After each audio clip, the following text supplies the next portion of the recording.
আসসালামু আলাইকুম প্রিয় বন্ধুরা। আজ আমরা চলে আসলাম প্রাকৃতিক অপরূপ দৃশ্যের মাঝে, যেখানে মিশে আছে কৃষকের হাসি উৎফুল্ল। আলহামদুলিল্লাহ যে এই বছর আমনের বাম্পার ফলন হয়েছে। কৃষকের মুখে অনাবিল হাসি, আনন্দ। আর বলতে গেলে আমার বাম সাইডটা আমি দেখানোর জন্য চেষ্টা করতেছি যে প্রাকৃতিক দৃশ্য ভরা। প্রাকৃতিক দৃশ্য বলতে যা বোঝায়, দেখতে গেলে খুবই সুন্দর, চোখ জোড়ানো, মন ভোলানো।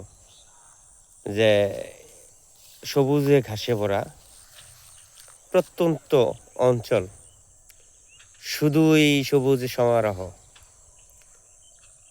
দেখতে পাচ্ছেন কিছু বক বসে আছে। দেখি, চেষ্টা করি আমি আপনাদের কাছে এনে দেখানোর জন্য। সাদা বক আপনাদের আঞ্চলিক ভাষায় কি বলে কমেন্টের মাধ্যমে জানিয়ে যাবেন, আশা করি। ধন্যবাদ সবাইকে।